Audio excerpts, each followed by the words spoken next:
അപ്പോൾ ഇന്നലെ നാഗ്പൂർ കിടക്കേണ്ടി വന്നു. കുറച്ച് ബൈക്കിൻ്റെ കംപ്ലൈൻറ്റുകൾ ഉണ്ടായിരുന്നു, ഞാൻ പറഞ്ഞിട്ടുണ്ടായിരുന്നല്ലോ. സോ അപ്പോൾ ജസ്റ്റ് ഇന്നലെ അത് ശരിയാക്കി. കഴിഞ്ഞപ്പോൾ ഒരു 7 മണി 7:15 കഴിഞ്ഞു. പിന്നെ യാത്ര ചെയ്യണ്ടെന്ന് തീരുമാനിച്ചു. ജബൽപൂർ എത്തുന്നതായിരുന്നു പ്ലാൻ. അത് ഈ ബൈക്കിൻ്റെ ഈ കംപ്ലൈൻറ്റോട് പിന്നെ വേണ്ട എന്ന് വെച്ച് നമ്മൾ നാഗ്പൂർ തന്നെ കിടക്കുകയായിരുന്നു. ഇന്നിപ്പോൾ കാലത്ത് ഇറങ്ങണം. ഇന്നിപ്പോൾ എന്തായാലും ഞങ്ങൾ ജബൽപൂർ എത്താൻ തന്നെ പ്ലാനുള്ളൂ. അത് കഴിഞ്ഞിട്ട് വാരാണസിയാണ് അത് കഴിഞ്ഞ് ഉള്ള ഡെസ്റ്റിനേഷൻ. വാരണാസി ഒരു ദിവസം സ്റ്റേ ഉണ്ടാവും. അവിടുന്ന് വാരണാസി ഒന്ന് എക്സ്പീരിയൻസ് ചെയ്യണം. കാശി വാരണാസി ഓൾറെഡി ചെന്ന സ്ഥലമാണ്, പക്ഷെ അന്ന് നമുക്കധികം ടൈം സ്പെൻഡ് ചെയ്യാൻ പറ്റിയിട്ടുണ്ടാവുന്നില്ല മുമ്പ്. പോലത്തെ സ്ഥലത്ത് പിന്നെ റൂംസ് കിട്ടാൻ ബുദ്ധിമുട്ടുണ്ടാവും. അപ്പോൾ ഇന്നലെ ബുക്ക് ചെയ്തു ഇന്നലെ. അത് കഴിഞ്ഞിട്ട് പക്ഷെ അതിൻ്റെ കൺഫർമേഷൻ വന്നില്ല. അപ്പോൾ ഒന്നുകൂടി ഇന്നൊന്ന് ബുക്ക് ചെയ്ത് കൺഫേം ചെയ്യാനത്.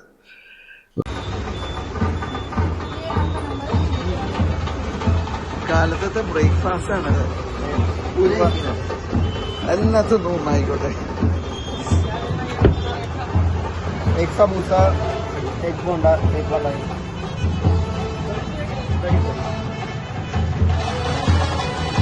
ചില സമയത്ത് കൈവിട്ട കളികൾ ഇതേപോലെ ഭക്ഷണത്തിന് ആയതുകൊണ്ട് ചെയ്തിട്ട് ഞങ്ങൾ ഏറ്റവും അവസാനം ചിലപ്പോൾ റിഗ്രറ്റ് ചെയ്യും. എന്താണ് അവിടെ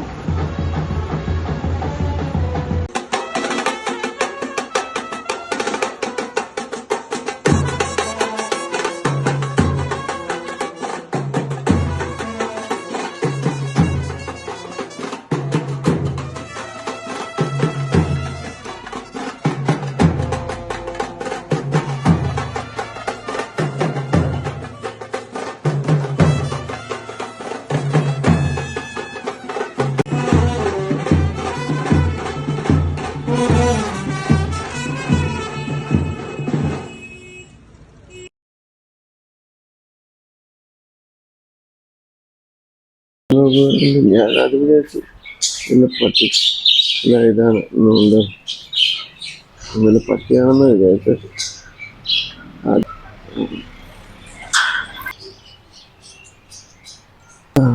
നല്ല ചായക്കടി ഉണ്ടോ നോക്കട്ടെ. ഹോട്ടലിൽ നിന്നുള്ള ചായ വേണ്ട. കാലത്ത് ബ്രേക്ക്ഫാസ്റ്റ് കുറച്ചാൻ കഴിഞ്ഞ് കഴിഞ്ഞാൽ അവർ ഓർഡർ ചെയ്ത് കഴിഞ്ഞാൽ അവർ കൊണ്ടുവന്ന് തരാമെന്ന് പറഞ്ഞില്ല. അപ്പോൾ ആ സമയത്ത് ബ്രേക്ക്ഫാസ്റ്റ് നടന്ന് കഴിക്കാം. ചായ പുറത്തുനിന്നാണ്.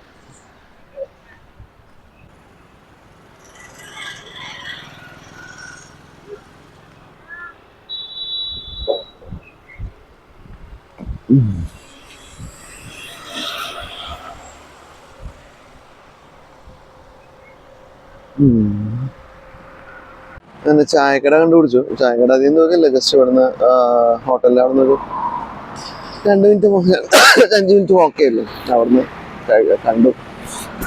ഓർഡർ ചെയ്തിട്ടുണ്ടാ ഉണ്ടാക്കുന്നേ ഉള്ളൂ. എന്താ അവിടെ ബാക്ക് ഗ്രൗണ്ടിലാണ് ഉണ്ടാക്കുന്നത് കാണാം. ഇവിടെ ചായ ഇങ്ങനെ കസ്റ്റമറുടെ നമ്മൾ പറയുമ്പോൾ ഓരോരോ ഗ്ലാസ് വെച്ചിട്ടല്ല ഉണ്ടാക്കുന്നത്. അവരൊരു വലിയൊരു ചെരുവത്തിലാണ് ഉണ്ടാക്കുക. ഫ്ലാസ്കിൽ വെച്ചിട്ട് കൊടുക്കുക ചെയ്യുന്നത്. അപ്പോൾ ചായ എന്തായാലും നല്ല ടേസ്റ്റുമാണ്. ഇഞ്ചിയും സാധനങ്ങളൊക്കെ ഇട്ടിട്ട് കുറച്ച് സമയം എടുത്ത് കുറുകിയ പോലത്തെ ചായ, നല്ല കടുപ്പുള്ള ചായ. എന്തായാലും കൊള്ളാം. ഇനിയൊരു ചെന്ന് മെല്ലെ നമ്മൾ കുക്കിനെ പൊക്കണം. അത് കഴിഞ്ഞ് മെല്ലെ ഇറങ്ങണം. നല്ല ചായ. പക്ഷെ ആ കൂട്ടിയുള്ള കുഴപ്പം ഇത്രയ്ക്കേ ഉള്ളൂ എന്നുള്ളതാണ്. നമ്മളവിടെ കന്നാസിന്റെ സൈസിലുള്ളൊക്കെ ചായയും കാപ്പിയും കുടിച്ചിട്ടേ ഇവിടെ ഈ ചെറിയ കപ്പ് സാധനം കഴിക്കുമ്പോൾ തോന്നില്ല. ഇപ്പൊ 2ാമത്തെ കഴിക്കുന്നത്. മിക്കവാറും 2 മണിയും കഴിക്കുന്നില്ല. നമ്മള് ഫ്രണ്ടായിട്ടുണ്ട് കേട്ടോ.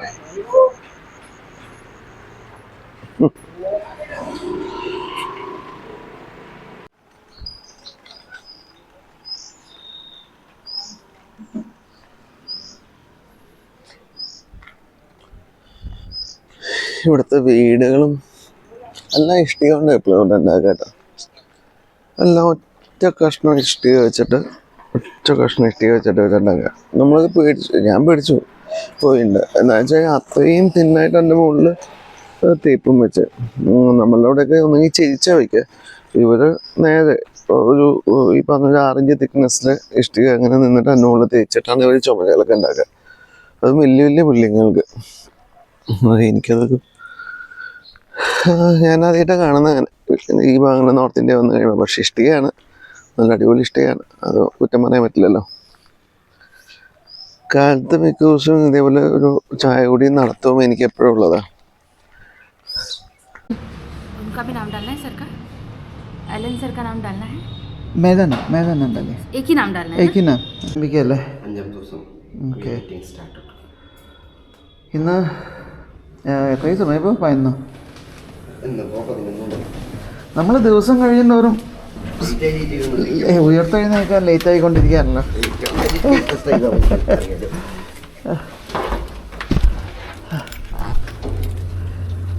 റവ അല്ലേ? റവ ഇത് റവയാണെങ്കിൽ ഏറ്റവും എന്താ നമ്മുടെ മനസ്സിൽ പിന്നെ എത്തുന്നതിനനുസരിച്ച് മാത്രം.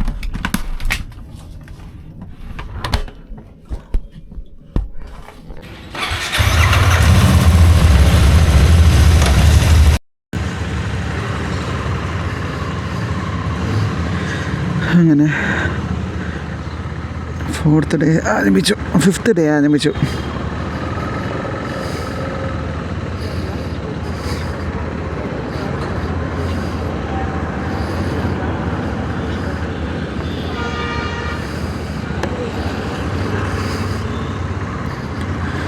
റവാന്ന് പറഞ്ഞ സ്ഥലത്താണ് ഉദ്ദേശിക്കുന്നത് കിടക്കാനായിട്ട്.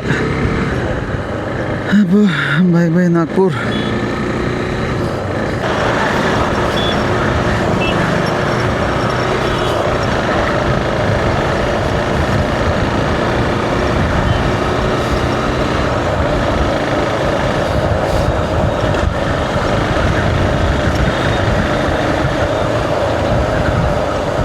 അങ്ങനെ 5ാമത്തെ ദിവസം ഇന്ന് ആരംഭിക്കുമ്പോൾ ആദ്യം തന്നെ പെട്രോൾ ഉണ്ടാകുന്നില്ല.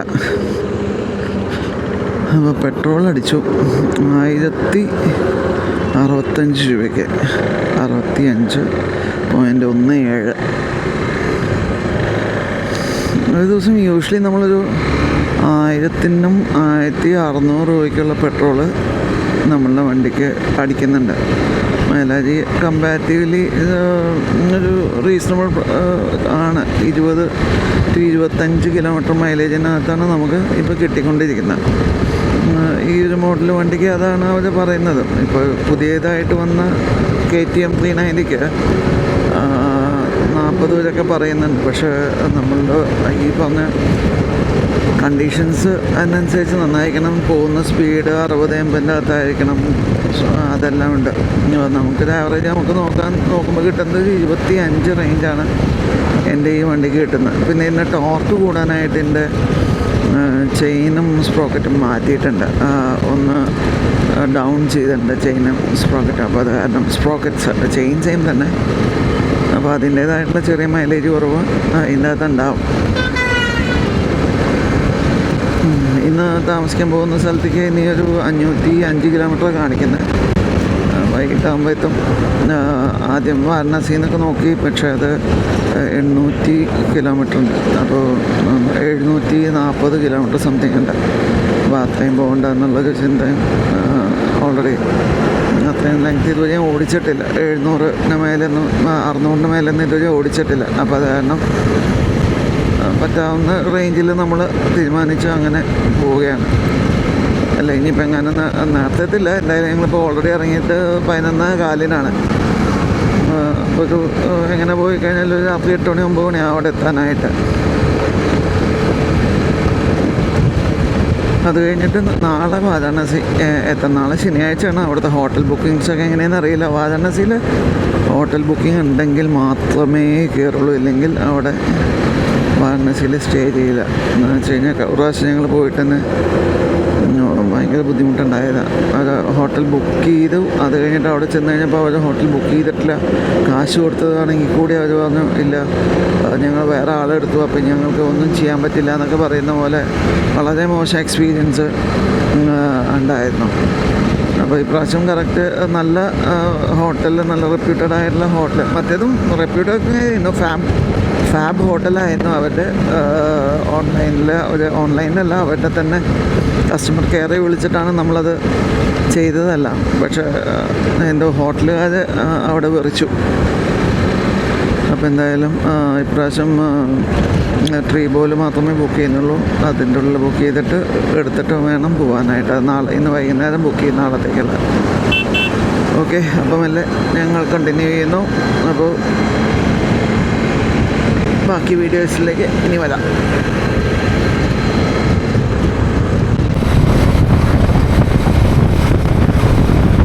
മഹാരാഷ്ട്ര ചോർ ബാഹുലി ഫോറസ്റ്റിനകത്ത് കൂടെ ഇപ്പോൾ പോയിക്കൊണ്ടിരിക്കുന്നത്.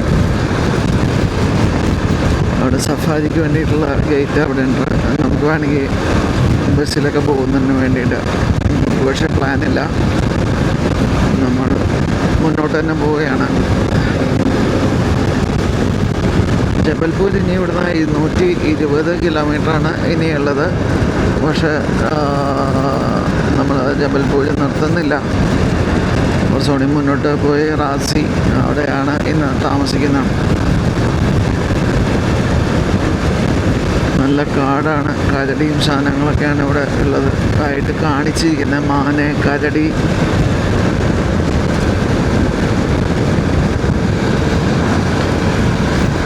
കടുവ, ഇതൊക്കെയാണ് ഇവിടെ കാണിച്ചിരിക്കുന്നത്.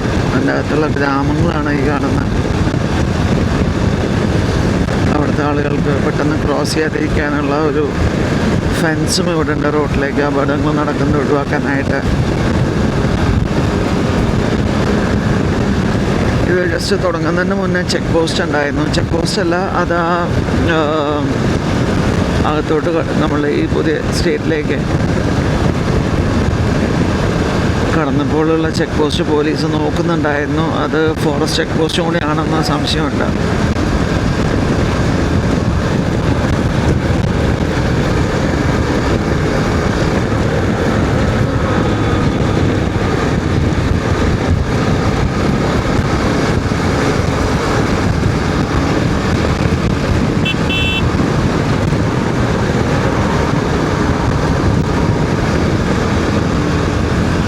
കാട്ടിലൂടെ ഇന്നത്തെ യാത്ര അങ്ങനെ തുടങ്ങുകയായി. കുറേ ബൈക്കേഴ്സ് അവിടെ നിർത്തിയിട്ട് വർത്തമാനം വന്നിരിക്കുന്നുണ്ടല്ലോ. പോയിക്കൂടെ പെട്ടെന്ന്.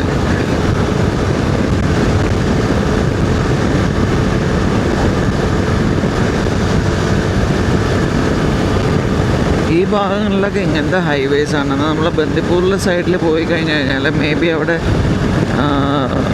വന്യമൃഗങ്ങളുടെ നമ്പർ കൂടുതലായതുകൊണ്ടായിരിക്കാം ഓരോ കിലോമീറ്റർ കൂടുമ്പോഴും അവിടെ ഹമ്പുകളുണ്ടാകും. അപ്പോൾ മെല്ലെ നമുക്ക് പോകാനായിട്ട് സാധിക്കും. ഇവിടെ ഇങ്ങനത്തെ 4 ലൈൻ ഹൈവേസാണ്. ചില സ്ഥലങ്ങളിൽ ഇനി പോകുന്ന സമയത്ത് എലിവേറ്റഡ് ഹൈവേ ഈ കാടിൻ്റെ മുകളിലൂടെ നമുക്ക് കാണാൻ പറ്റും. അത് ഞാൻ എന്തായാലും നമ്മൾ ക്രോസ് ചെയ്യുന്നുണ്ട്. കാണുന്ന സമയത്ത് ഞാൻ എന്തായാലും എൻ്റെ വീഡിയോ ഞാൻ എടുക്കുന്നുണ്ട്. മുമ്പൊന്നും എടുക്കാൻ പറ്റിയിട്ടില്ല. ഇത് നമ്മൾ എലിവേറ്റഡ് ഹൈവേ. യെസ്,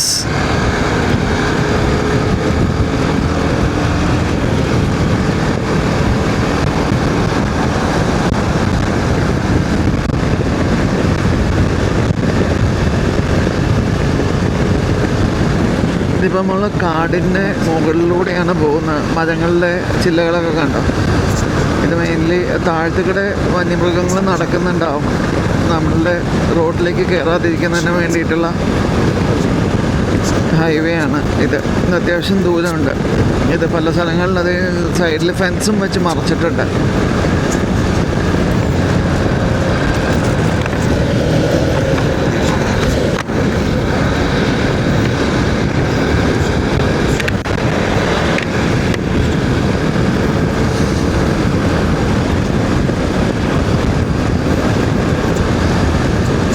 ഇപ്പോഴും നമ്മൾ എലിവേറ്റഡ് ഹൈവേക്കിടെ തന്നെയാണ് പോയിക്കൊണ്ടിരിക്കുന്നത്.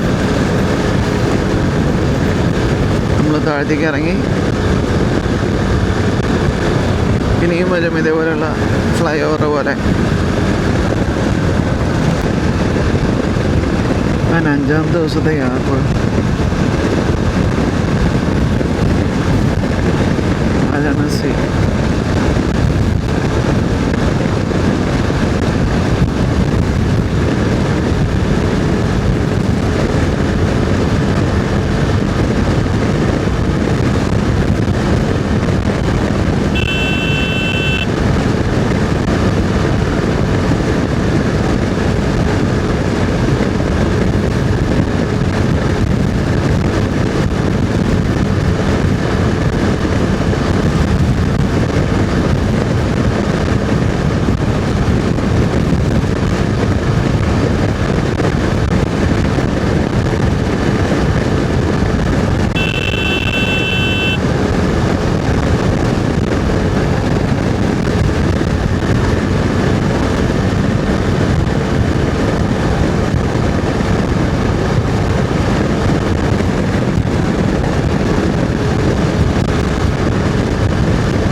സൈഡിലും ബ്ലോക്ക് ചെയ്തിരിക്കുന്നതാണ്, വെള്ള ആനിമൽസ് വരാതിരിക്കുന്നതിന് വേണ്ടിയിട്ട്.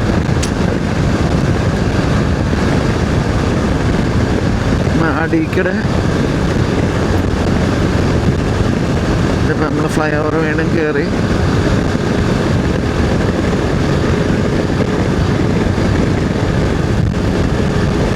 മലങ്ങളൊക്കെ കാണുള്ളൂ, മലകളുടെ ചില്ലകൾ മാത്രമേ കാണുള്ളൂ. വെച്ച് കഴിഞ്ഞാൽ നമ്മൾ അത്ര ഹൈറ്റിലാണ് ഇപ്പോൾ പോയിക്കൊണ്ടിരിക്കുന്നത്.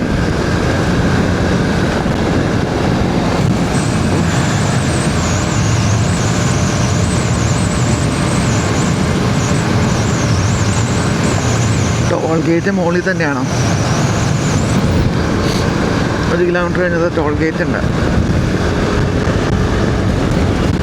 കുക്ക് ബാക്കി വന്നുകൊണ്ടിരിക്കുന്നുണ്ട്. ആള് നമ്മൾ പറഞ്ഞ പോലെ എപ്പോഴും ചെറിയ ഗ്യാപ്പ് ഇട്ടിട്ട് എപ്പോഴും വരത്തുള്ളൂ. ആളൊന്നെങ്കിൽ ഫ്രണ്ടിൽ ലീൻ ആണ്, ഞങ്ങൾ രണ്ടുപേരും തമ്മിലൊരു 1 കിലോമീറ്ററെങ്കിലും മിനിമം ഗ്യാപ്പ് ഇടാറുണ്ട്. അടുപ്പിച്ചടുപ്പിച്ച് പോയിട്ട് ഞങ്ങൾ രണ്ടുപേരും കൂട്ടിമുട്ടരുതല്ലോ, അതാ കാര്യം. പിന്നെ എൻ്റെ ഈ ഹെഡ്ഫോൺസ് പറയുന്ന സമയത്ത് നല്ല ഡിസ്റ്റർബൻസ് ഉള്ളത്. എൻ്റെ ഹെൽമെറ്റ് ഹാഫ് ഓപ്പൺ ചെയ്യാവുന്ന പോലത്തെ കൺവേർട്ടബിൾ ടൈപ്പ് ഹെൽമെറ്റാണ്. എനിക്ക് അത് ആക്ച്വലി സേഫ്റ്റി നോക്കുമ്പോൾ അത് അത്രയും നല്ലതല്ല. പക്ഷേ കുറച്ച് കൺവീനിയൻസ് എന്നുള്ള രീതിയിലാണ് ഞാനിത് ഉപയോഗിക്കുന്നത്. പക്ഷേ ഈ സൗണ്ട് ഒരു വലിയ പ്രശ്നമായി തന്നെ നിൽക്കുന്നു.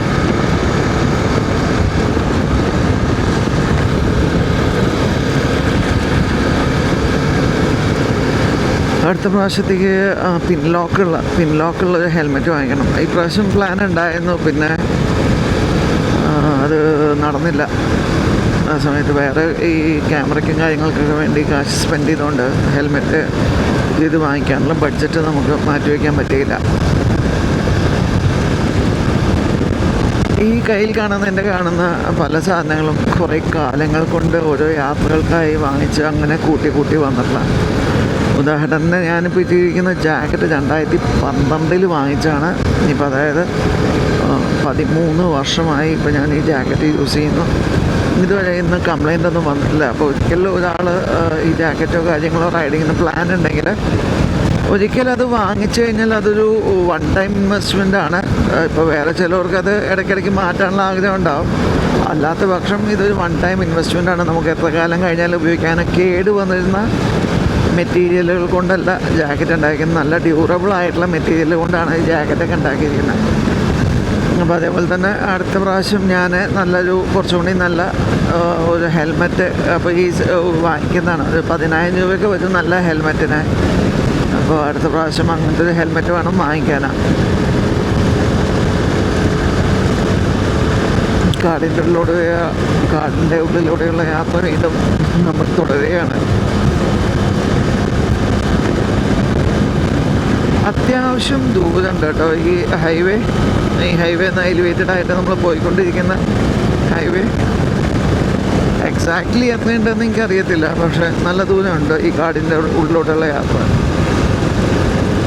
പിന്നെ നമ്മുടെ നാട്ടിലത്തെ കാട് പോലെ ആകെ തിങ്ങി നിറഞ്ഞ വെള്ളം നനഞ്ഞ പോലത്തെ ഒരു സ്ഥലമല്ലല്ലോ ഇത്. ഈ ഡെക്കാൻ പ്ലാറ്റ് പോലെ ഫ്ലാറ്റ് ഏരിയയിലുള്ള ചൂടുള്ള സ്ഥലത്ത്, വെള്ളക്കുറവുള്ള സ്ഥലത്ത് കാടുകളാണ് കൂടുതൽ. ഷബ്സ് പോലത്തെ അങ്ങനെ ചെടികളാണ് കൂടുതൽ. കുറ്റിക്കാട് എന്ന് പറയുന്ന പോലത്തെ സാധനങ്ങളാണ് കൂടുതലുള്ളത്.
കൂടുതലും പുലികളുണ്ടെന്ന് വന്നിട്ടാണ്.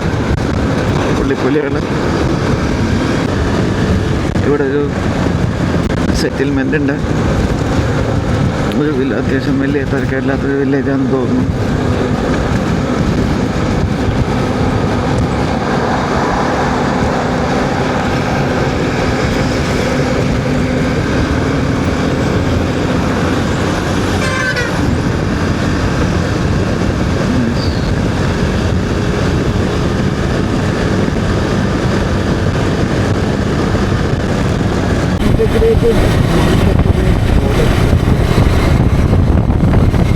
എത്തിയിരിക്കുകയാണ്. മഹാരാഷ്ട്ര കഴിഞ്ഞിട്ട്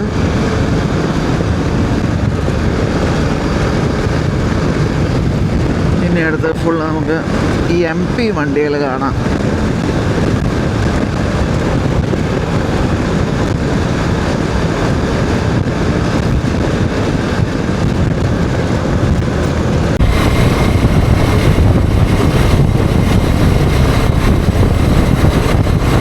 ഞാൻ ഒരു സമയത്ത് വരുന്ന 2020 വരുന്ന സമയത്ത് ഇവിടെ പണി നടന്നുകൊണ്ടിരിക്കുകയായിരുന്നു.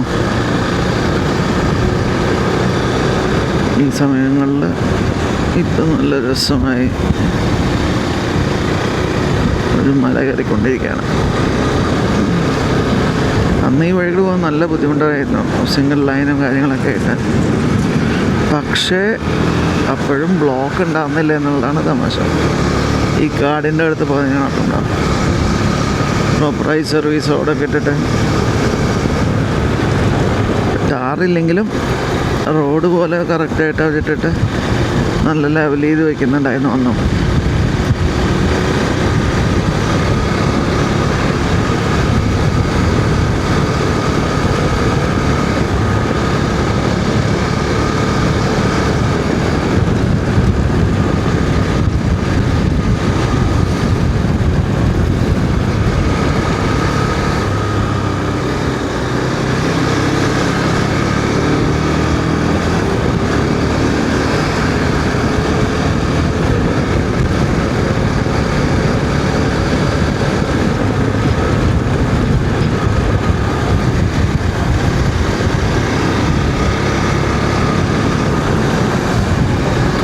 കാടിൻ്റെ അകത്തേക്കിടെ 6 ലൈൻ ഹൈവേ പോയിക്കൊണ്ടിരിക്കണം നോക്കട്ടോ.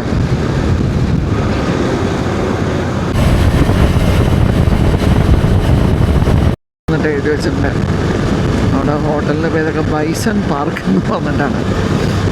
വഴിയിൽ കംപ്ലീറ്റ് കുരങ്ങന്മാരുണ്ട്, സൂക്ഷിച്ച് കാണണം. ഇല്ലെങ്കിൽ ഈ കുരങ്ങന്മാരുടെ ഫ്രണ്ടിലൊക്കെ ചാടാനുള്ള സാധ്യത ഭയങ്കര കൂടുതലാണ്. അലൻ ഫ്രണ്ടിലേക്ക് കയറി പോയിട്ടുണ്ട്.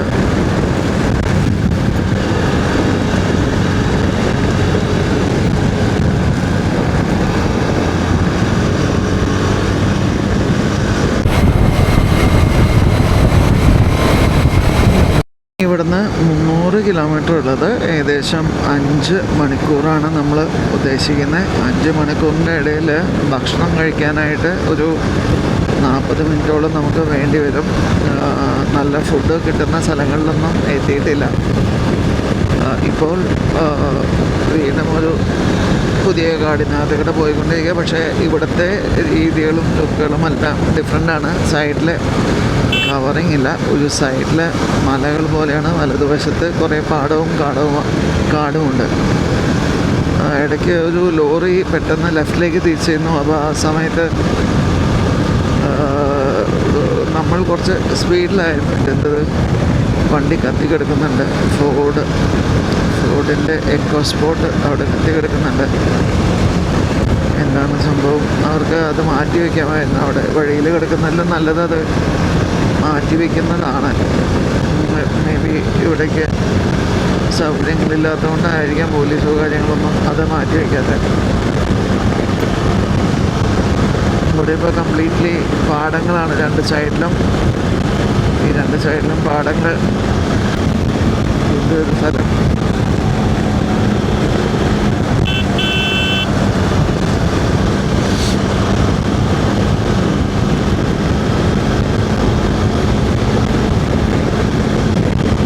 പെട്രോള് ഓൾമോസ്റ്റ് പകുതിയായിരിക്കുന്ന കാലത്ത് നാഗ്പൂരിൽ നിന്ന് അടിച്ചാണ്. ഓൾമോസ്റ്റ് പകുതി കഴിഞ്ഞു. ഇനി റേഞ്ച് കാണിക്കുന്നത് 160 കിലോമീറ്റർ എന്തോ ആണ്. അപ്പോൾ കുറച്ച് സമയത്തിനുള്ളിൽ തന്നെ നമ്മളത് അടിക്കേണ്ടി വരും. അത് പെട്രോൾ രണ്ട് സൈഡിലും ഇപ്പോൾ പാടങ്ങളാണ്.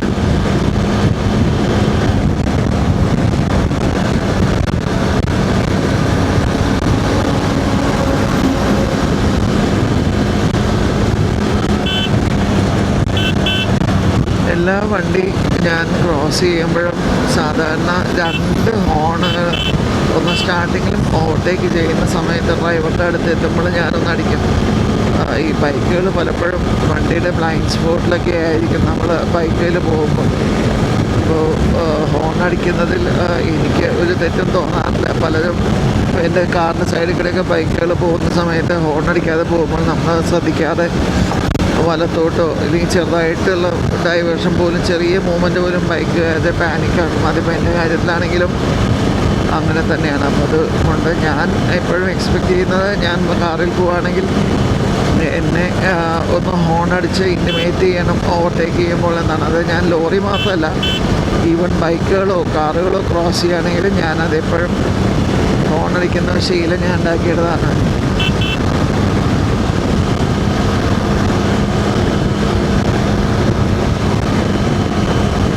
അത്രയ്ക്ക് സേഫായിട്ട് നമ്മൾ നോക്കുകയാണെങ്കിലും ചിലപ്പോൾ അപകടങ്ങൾ ഉണ്ടാകാം.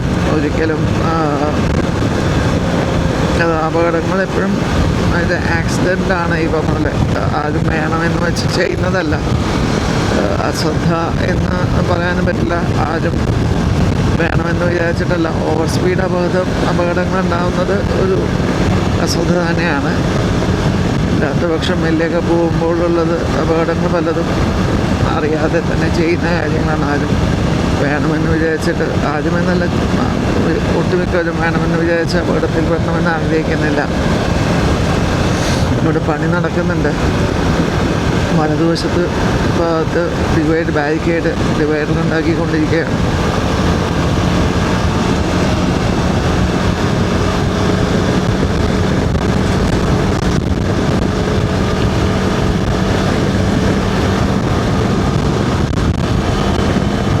കഴിഞ്ഞ വർഷം റോഷൻ്റെ കൂടെ പോയ സമയത്ത് ഈ കാട്ടിലൊരു കുഞ്ഞ് തട്ടുകടയിൽ നിന്നാണ് ദോശ ഒക്കെ വാങ്ങി കഴിച്ചത്. അത് ഇപ്പോഴും ഞാൻ ഓർക്കുന്നു. അതിൻ്റെ വീഡിയോ കിട്ടിയാൽ ഞാൻ ഇതിൻ്റെ കൂടെ തന്നെ പോസ്റ്റ് ചെയ്യാം.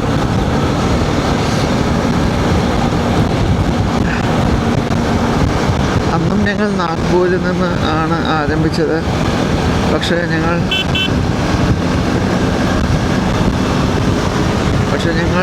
അവിടെ നിന്ന് ജബൽപൂരിലേക്കാണ് പോയത്. ജബൽപൂരാണ് നെക്സ്റ്റ് ഡേ താമസിച്ചത്. റോഷനുമായിട്ട് ഞങ്ങളവിടെ ബോട്ടിങ്ങിനൊക്കെ പോവുകയുണ്ടായി. അവിടെ റൂം എടുക്കുകയും ചെയ്തു ടൗണിൽ തന്നെ. പക്ഷേ ഇന്ന് ജബൽപൂരിൽ ഞങ്ങൾ സ്കിപ്പ് ചെയ്യുകയാണ്. എന്താണെന്ന് വെച്ച് കഴിഞ്ഞാൽ ഞാനും അലനും ഓൾറെഡി ഒരു പ്രാവശ്യം അവിടെ നിന്നിട്ടുള്ളതുകൊണ്ട്, ഞാനവിടെ 3 പ്രാവശ്യം നിന്നിട്ടുണ്ട് എന്നുള്ളതുകൊണ്ട് ഞാൻ എന്തായാലും ജബൽപൂരിൽ നിൽക്കുന്നില്ല. അതുകൊണ്ടാണ് നമ്മൾ വേറെ സ്ഥലം, നമ്മൾ റേവ എന്ന് പറഞ്ഞ സ്ഥലത്താണ് നമ്മൾ താമസിക്കുന്ന ആ സ്ഥലം തിരഞ്ഞെടുത്തത്. അപ്പോൾ വാരാണസി എത്താൻ പിന്നെ അവിടെ നിന്നൊരു 250 കിലോമീറ്റർ സംതിങ്ങേ ഉള്ളൂ. അപ്പോൾ ഞങ്ങൾക്ക് കുറച്ച് നേരത്തെ പോയാൽ വാരാണസി വേറെ ഒരു ദിവസം നിൽക്കണ്ട, രാത്രി ചെല്ലുകയാണെങ്കിൽ കാണുന്നതിന് വേണ്ടിയിട്ട് നാളെ തന്നെ കുറച്ച് നേരത്തെ ഇറങ്ങിക്കഴിഞ്ഞാൽ ഒരു ഉച്ചയാകുമ്പോഴേക്കും എത്തുകയാണെങ്കിൽ വാരാണസി പൂർണ്ണമായി ഒരുവിധം ഞങ്ങൾക്ക് കാണാൻ എക്സ്പ്ലോർ ചെയ്യാനുള്ള സമയവും കിട്ടും. ഒരു ദിവസവും നമുക്ക് സ്കിപ്പ് ചെയ്യേണ്ട ആവശ്യവുമില്ല.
ജബൽപൂർ ഇനി 120 കിലോമീറ്റർ കൂടെ ഉള്ളൂ. അത് 2-2.5 മണിക്കൂറിനുള്ളിൽ കഴിയും. അത് കഴിഞ്ഞ് പിന്നെ ഒരു 300 കിലോമീറ്റർ വീണ്ടും ഉണ്ട് കേട്ടോ. രാത്രി ആകുമ്പോഴത്തേക്കും കട്നി ഹോട്ടൽ സെൻട്രൽ പോയിന്റ്. നല്ല ഹോട്ടൽ ഏതെങ്കിലും കണ്ടു കഴിഞ്ഞാൽ ഒരു 3 മണി എങ്ങാനാകുമ്പോൾ, ഒരു 3 മണിയൊക്കെ ആകുമ്പോൾ നല്ല ഭക്ഷണം കഴിക്കാൻ കയറണം. 3:30 ആകുമ്പോൾ.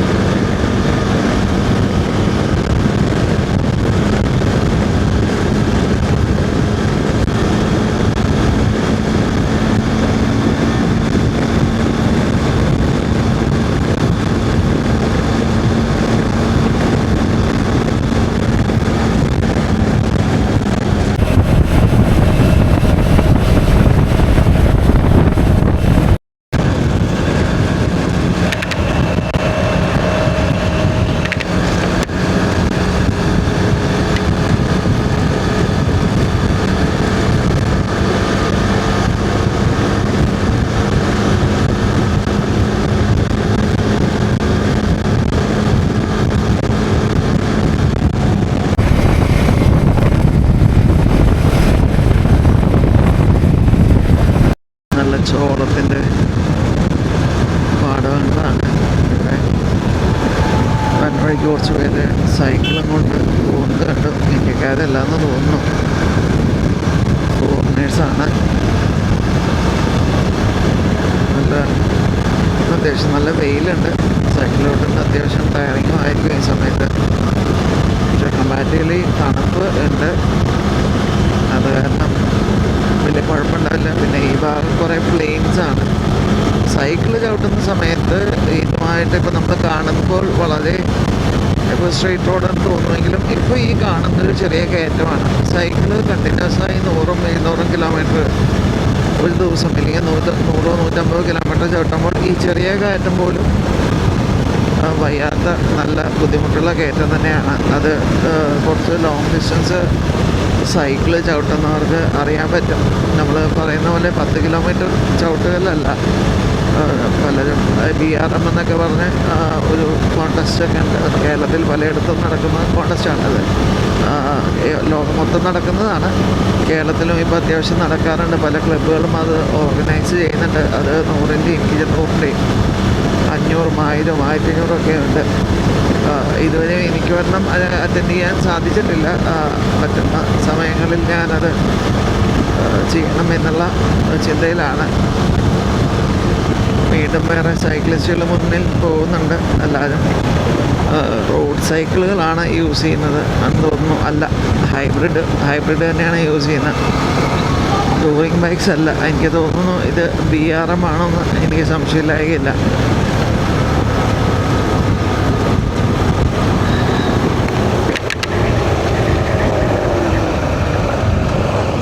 हाय, हेलो, इस इज BRM? BRM नहीं है। आप कहाँ के हो? मैं केरला से। BRM मेरा हो गया SSS BRM में।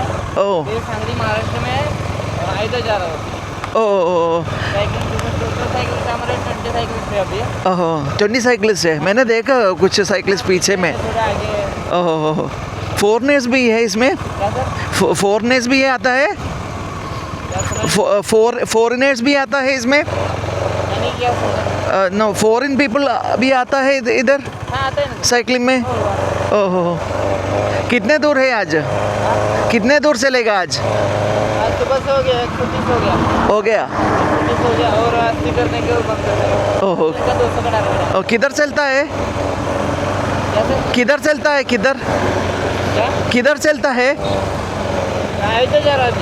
कहाँ? अयोध्या जा रहे हैं। Ayodhya okay okay okay Ayodhya जा रहे हैं और 3 दिन तक जाएंगे। ओहो मैं भी अयोध्या जा रहा हूँ। वाराणसी उसके बाद Ayodhya. Okay nice meeting you. Bye.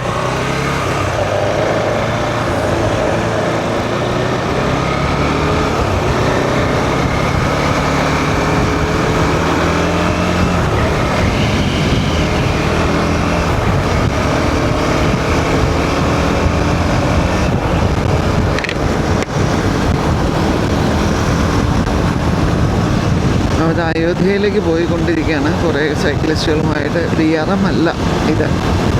അപ്പോൾ അത് DRM ആണോ എന്നെനിക്ക് സംശയം തോന്നി, അതുകൊണ്ടാണ് നിർത്തി ചോദിച്ചത്.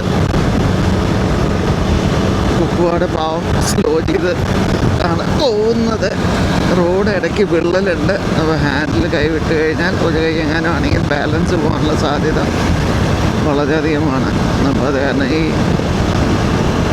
ഇങ്ങനെയുള്ള കോൺക്രീറ്റ് റോഡുകളിൽ നമ്മളുടെ നാട്ടിൽ കാണുന്ന കുഴികളെക്കാട്ടും വിള്ളലുകളാണ് നമ്മളെ ബാലൻസ് കളയുന്നത്. ഇവരെല്ലാം പോയിക്കൊണ്ട് 50ഓളം ആളുകളുണ്ട് എന്നാണ് പറഞ്ഞത് ചവിട്ടുന്നത്. അയോധ്യ എത്താൻ ഏകദേശം 300 കിലോമീറ്റർ ഉണ്ട്. ഇന്ന് ഇവരെ മേ ബി കുറച്ച് ഒരു 50-100 കിലോമീറ്റർ കൂടിയും കഴിയുമ്പോൾ നിർത്തുമായിരിക്കും. പിന്നീട് നാളെ ആയിരിക്കും അവരുടെ യാത്ര.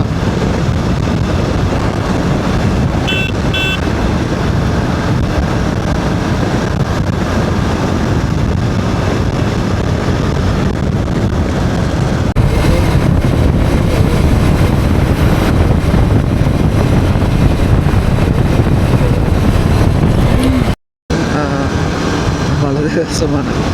പല ആളുകൾ എനിക്ക് ഇവിടെ കംഫർട്ടബിളായിട്ട് ഇതേപോലെ സ്ട്രെയിറ്റ് റോഡ് പോകുന്നതിലും ഒരുവിധം ബൈക്ക് ഓടിക്കുന്ന ആളുകൾക്കൊക്കെ ഇതേപോലെ വളവും തിരിവുകളുമായിരിക്കും ഇഷ്ടം. ഹൈവേസ് എന്ന് പറയുമ്പോഴും ഇങ്ങനത്തെ ഒരു ഹൈവേ നമ്മൾ പ്രതീക്ഷിക്കും. നമ്മളെ കേരളത്തിൽ MC റോഡാണ് ഇതിന് പറ്റിയ ഒരു ഹൈവേ. പക്ഷേ നമ്മളുടെ കേരളത്തിലുള്ള സ്പീഡ് ലിമിറ്റിൻ്റെ ഇഷ്യൂ അല്ല, സ്പീഡ് ലിമിറ്റ് ഉണ്ട്. അപ്പോൾ അതുകൊണ്ട് തന്നെ സ്പീഡ് കൂടി പോയി കഴിഞ്ഞാൽ നമുക്ക് നല്ല പെനാൽറ്റി 1500 രൂപ വെച്ചിട്ട് നമുക്ക് ഓരോ ക്യാമറ ക്ലിക്കിന് നമുക്ക് കിട്ടും. അപ്പോൾ അതുകൊണ്ട് കേരളത്തിൽ ചെയ്യേണ്ട, ഇവിടെയാണെങ്കിലും കൺട്രോൾഡ് ആയിട്ടുള്ള ലെവലിൽ ചെയ്യുന്നതിൽ തെറ്റില്ല എന്നെനിക്ക് തോന്നുന്നു. നാളെ ഇവിടുത്തെ സ്പീഡ് ലിമിറ്റ് ഞാനൊന്ന് ചെക്ക് ചെയ്യുന്നുണ്ട്. ഇല്ലെങ്കിൽ എത്ര എണ്ണമാണ് പരിവാഹനിൽ വന്ന് കിടക്കുക എന്നുള്ളത് എനിക്കറിയത്തില്ല. മതൈ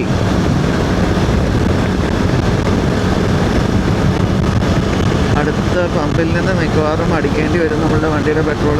ഇനി ഓൾമോസ്റ്റ് 100-150 കിലോമീറ്ററിൻ്റെ അടുത്തുള്ള റേഞ്ചേ കാണിക്കുന്നുള്ളൂ. ഇതിൻ്റെ ഉള്ളിൽ കുറച്ച് പെട്രോൾ കഴിഞ്ഞ് കഴിഞ്ഞാൽ പിന്നെ നമ്മൾക്ക് വാർണിംഗ് സൈൻസ് പലതും കത്തും. അപ്പോൾ അത് കാരണം നമ്മളെപ്പോഴും പെട്രോൾ ഒരു ലിമിറ്റിലെത്തിക്കഴിഞ്ഞാൽ പെട്ടെന്ന് തന്നെ നമ്മൾ അടിക്കും. പിന്നെ ഈ വണ്ടിയിൽ KTMൻ്റെ ഡ്യൂക്ക് 390 റാലി എന്ന് പറഞ്ഞ വണ്ടി, ഡ്യൂക്ക് പലതും ഈ 20 ഓൾറെഡി കമ്പാറ്റബിൾ ആണ് കുറേ വർഷങ്ങളായിട്ട്. അപ്പോൾ ഈ പെട്രോൾ മാറിയപ്പോൾ പല വണ്ടിക്കും ഉണ്ടായ പവർ കുറവ് കാര്യങ്ങളോ ഒന്നും തന്നെ എൻ്റെ വണ്ടിയെ ബാധിച്ചിട്ടില്ല. അപ്പോൾ അത് കാരണം വണ്ടിക്ക് അതുകൊണ്ട് ഒരു കംപ്ലൈൻറ്റ് ഉണ്ടാകും എന്നുള്ള പേടി വേണ്ട. പക്ഷെ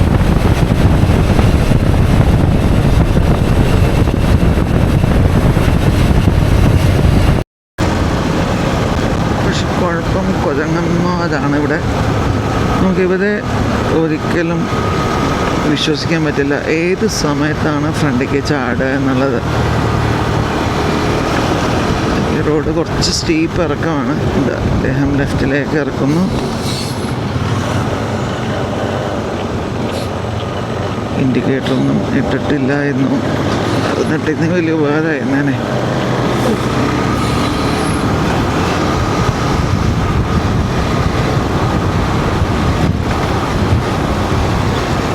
നല്ല ഡൗൺ ഹില്ലാണല്ലോ.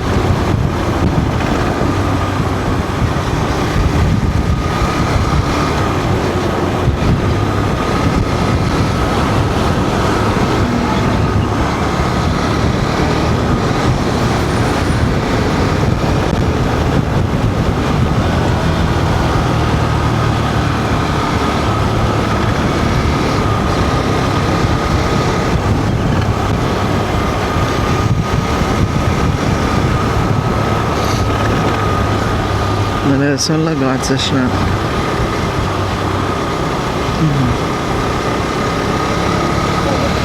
സൂര്യൻ നേരെ കണ്ണിൻ്റെ മുമ്പിലാണ്. എനിക്കിങ്ങനെ വണ്ടി ഓടിക്കാൻ ഇങ്ങനെ സൺലൈറ്റ് വന്നു കഴിഞ്ഞാൽ നേരെ ഫ്രണ്ടിലേക്ക് വന്നു കഴിഞ്ഞാൽ പിന്നെ ഭയങ്കര ബുദ്ധിമുട്ടാണ്. കഴിഞ്ഞ പ്രാവശ്യം തന്നെ ഞാൻ വണ്ടി ഓടിക്കുന്ന സമയത്ത് അന്ന് ആസാമിൽ വെച്ചിട്ട് ഇതേപോലെ സൺലൈറ്റ് നമ്മൾ ടുവേർഡ്സ് നോർത്ത് പോയിക്കൊണ്ടിരിക്കാനല്ലോ, നോർത്തല്ല ഈസ്റ്റിലോട്ട് പോയിക്കൊണ്ടിരിക്കുന്ന സമയത്ത് നേരെ കാലത്ത് വണ്ടി ഓടിക്കുമ്പോൾ ഈസ്റ്റിൽ നിന്നുള്ള സണ്ണ് നമ്മളുടെ കണ്ണിലേക്ക് ഇങ്ങനെ അടയ്ക്കും, കണ്ണ് അടഞ്ഞു പോകും. എന്നിട്ട് ഞാൻ ഈ ഗ്ലാസ്സിന് മുകളിൽ പേപ്പർ ഒട്ടിച്ച് അതിൻ്റെ മുകളിൽ അത് ഗ്ലാസ് തുറന്ന് വെച്ച് ഷെയ്ഡ് പോലെ ആക്കിയിട്ടായിരുന്നു ഈ വൈസർ ചെയ്തിരുന്നത്. പക്ഷെ അത് ഭയങ്കര അപകടമായിരുന്നു. ഇൻ ബിറ്റ്വീൻ ഒരു കാറ്റത്ത് ഈ വൈസർ വന്ന് അടഞ്ഞു.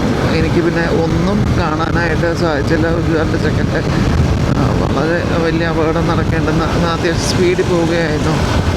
വലിയൊരു അപകടം നടക്കേണ്ടതായിരുന്നു. ദൈവത്തിന് അതൊന്നും സംഭവിച്ചില്ല. ഇപ്രാവശ്യം ഞാൻ ചെയ്തിരിക്കുന്നത് ഒരു തൊപ്പി കൊണ്ടുവന്നിരിക്കുകയാണ്. അപ്പോൾ തൊപ്പി തലയിൽ വെച്ചിട്ട് അതിൻ്റെ ശേഷം ഞാൻ ഹെൽമെറ്റ് വെച്ച് വൈസർ മാറ്റി വയ്ക്കും. അപ്പോൾ പിന്നെ ഈ ഒരു ബുദ്ധിമുട്ടുണ്ടാവില്ല. ഷെയ്ഡ് തൊപ്പിയുടെ നമുക്ക് കിട്ടും.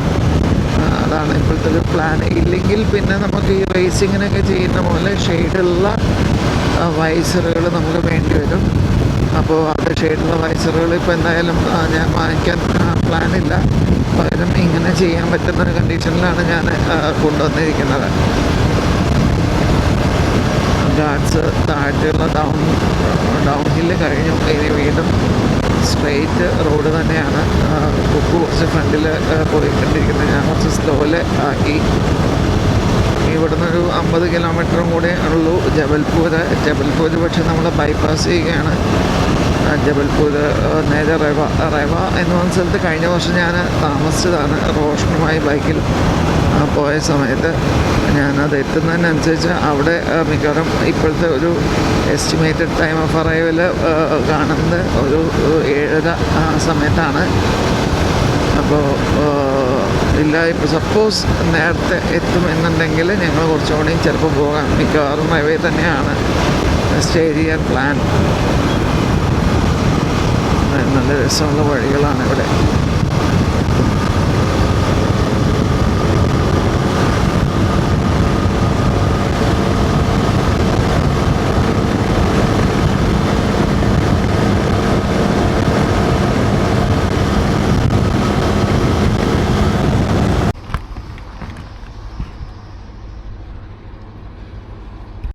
നമ്മളുടെ പല ആളുകളും നോർത്ത് ഇന്ത്യയിലേക്ക് വരുമ്പോൾ ടോയ്ലറ്റ് മോശമാണ് എന്ന് പറയുന്ന ആളുകൾക്കുള്ള ഒരു ഉദാഹരണമാണ് പെട്രോൾ പമ്പിലത്തെ ടോയ്ലറ്റാണ് ഈ കാണുന്നത് കേട്ടോ. Gents washroom. ഈ സ്ഥലത്തിൻ്റെ ഒരു വൃത്തി നോക്കണേ. നമ്മൾ 2000-3000 രൂപ കൊടുത്ത് താമസിച്ച ഹോട്ടലിനെക്കാട്ടും ക്ലീനാണ് ഈ നോർത്ത് ഇന്ത്യയിൽ വന്നു കഴിഞ്ഞപ്പോൾ ചില വാഷ്റൂമുകൾ. അപ്പോൾ അതെന്ന് വന്നിട്ട് യാത്ര ചെയ്യാൻ മടിക്കുന്ന ആളുകളൊന്നും ഇനി വേണ്ട. അത്രയും നല്ല സൗകര്യങ്ങൾ ഒരുക്കുന്ന പെട്രോൾ പമ്പുകൾ ഈ ഭാഗങ്ങളിലുണ്ട്. അപ്പോൾ അങ്ങനെ പേടിച്ച് യാത്ര ചെയ്യേണ്ട ആവശ്യം ഇപ്പോൾ നിലവിലില്ല. വെള്ളം റെസ്റ്റ് റൂം യൂസ് ചെയ്യുന്നില്ലേ? നന്നായി. ഇതെല്ലാം റെക്കോർഡ് ചെയ്യുന്നുണ്ട്. വീഡിയോ ഉണ്ട് കേട്ടോ.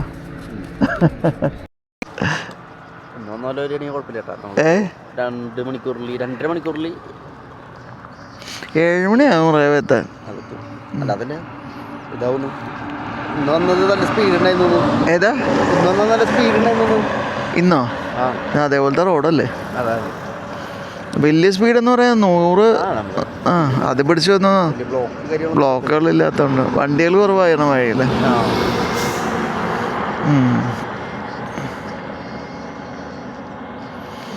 ഈ ഫാമിലി കുറേ ആയിട്ടുണ്ടല്ലോ. എസ്ക്രോസ് അടിപൊളി. നല്ല കാപ്പി കട അല്ലേ? വേണ്ട, കാലത്ത് എനിക്ക് ഔൺസ് ഗ്ലാസ്സിൽ കാപ്പി വന്നതോടുകൂടി എൻ്റെ മൂഡ് കംപ്ലീറ്റ് പോയി. എന്താ അതാ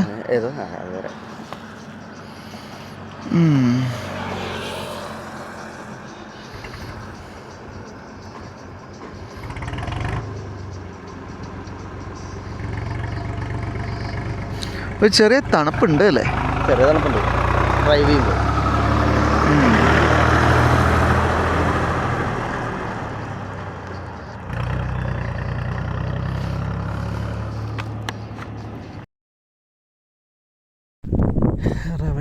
റവയിലേക്ക് ഇതേപോലെ യാത്ര നല്ല പോയിക്കൊണ്ടിരിക്കുകയാണ്. ഓരോ ദിവസം കഴിയുന്നതോടെ ഓരോരോ പ്രശ്നങ്ങൾ അങ്ങനെ വന്നുകൊണ്ടിരിക്കുന്നു. നമ്മൾക്കൊരിക്കലും പ്രതീക്ഷിക്കാത്ത കാര്യങ്ങളാണ് പലപ്പോഴും നമുക്ക് സംഭവിക്കുന്നത്. ഇന്നലെ നടന്ന എൻ്റെ വണ്ടിയുടെ ബാക്കിലത്തെ സംഭവം കൂടി ഒരിക്കലും പ്രതീക്ഷിച്ചൊരു കാര്യമല്ല. എന്താണെന്ന് വെച്ച് കഴിഞ്ഞാൽ ടയർ അടുത്ത് മാറ്റിയതേ ഉള്ളൂ. അപ്പോൾ യൂഷ്വലി അവർ ശ്രദ്ധിക്കാറുള്ളതാണ് അതിൻ്റെ ബെയറിങ് പോയോ ഇല്ല എന്നുള്ളതൊക്കെ. പക്ഷേ നമുക്കൊന്നും അങ്ങനെയുള്ള കാര്യങ്ങൾ പ്രെഡിക്റ്റ് ചെയ്യാൻ പറ്റത്തില്ല. ഓരോ ദിവസം കഴിയുമ്പോൾ ഒന്നൊന്നോ പ്രശ്നങ്ങൾ നമ്മൾ മാറ്റി നമ്മൾ മുന്നോട്ട് പോയിക്കൊണ്ടിരിക്കുകയാണ്. അറിയില്ല എവിടെയെങ്കിലും തടസ്സം വന്ന് നിൽക്കുമോ എന്നുള്ളത്. ഇന്ന് റവയിലേക്കുള്ള യാത്ര ഇപ്പോൾ പോയിക്കൊണ്ടിരിക്കുന്നു.